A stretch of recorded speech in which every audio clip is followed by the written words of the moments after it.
Oh my god, dude. Chapter 57 of Kagurabachi. Hiroku is wielding the Kume Yuri, Uji's weapon.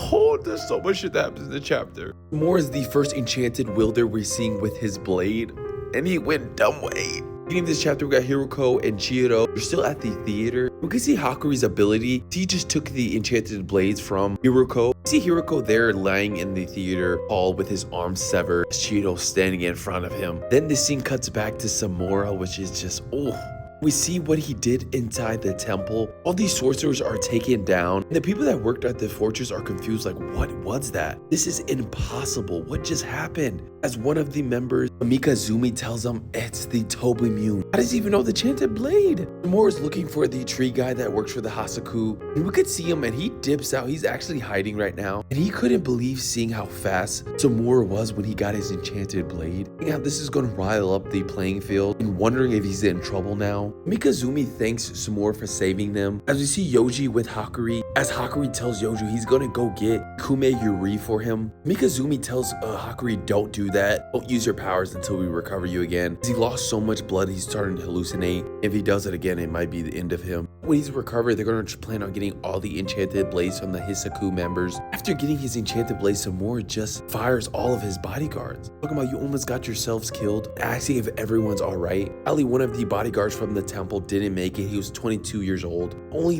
family member he had left was his sister, who's 8 years younger. He would send all the money that he would get from working there back to her because he didn't need money working at the temple. You see a little flashback of Yoji talking to Samura about how their lives are more important than everyone else's. As Mikazumi tells Samura that he did not die in vain. He fought valiantly to protect the sword bearers. This is a major turning point. He says no. Fortunately, this is just the start. Now we're back with Chihiro and Hiroko. As he tells them we failed, they got the Tomimune. Instantly, Chihiro knew it was Hakuri. Hiroko tells Chihiro this changes nothing. We're on the same path. Yuro, who is the leader of the Hisaku member, will be wielding the Shinuchi. Hiroko wonders why Chihiro keeps referring to the sword bearers as heroes. And this is exactly why he says Yuro calls you green. And he asks him, have you ever been to school? In school, they teach us that the sword masters and Rukihira are the heroes of the story. Their contribution led to the peace of this country. At the bottom, Chihiro thinks about his father, the Shinuchi, and how his father would always clamp up thinking about the sword or the master. He learned most about the Shinuchi from books, not from his dad. Hiroko tells him that you only have surface level information. Tell him that you witnessed the Shinuchi at the auction. Chihiro's wondering where he's getting at, but after the auction, Chihiro did start having doubts about the sword master, so-called hero status in this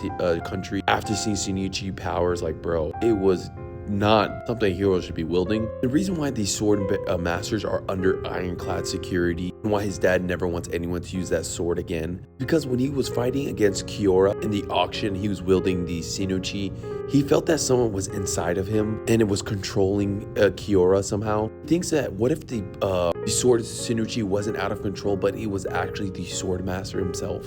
See the sword master of the Shinuchi locked up in HQ. Thinks that his father was hiding something more critical. As Hiroko tells him, like, are you really going to protect those heroes? Chihiro replies, you think that these heroes are not supposed to be protected? Chihiro's mind is all over the place because all the information he's getting right now. I guess Samura even made a pact with Yura, the leader of the Hisaku. He doesn't care about the truth about these sword masters. He just knows if the Shinuchi is released and they have it on their hands, this country is over. Hiroko repeats back about how the contract sword bearers can't pass away. He says you keep repeating this. Things are already in motion. He tells him that Samura thinks that the sword masters should be dead due to what they did during the war. We then see the other enchanted blade, Kume Yuri. Hiroko still has possession of it. It seems like he's waiting for something to happen. As he says, not yet. And then now, as the enchanted blade Kume Yuri crashes down into the theater, once he sees that, Hiroko grabs his own hand with his mouth and throws it at Chihiro as a distraction.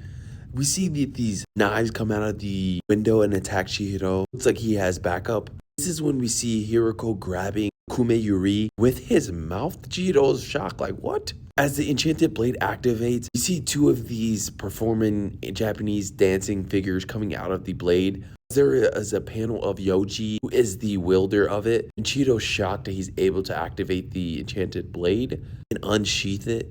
Oh my god, what a chapter.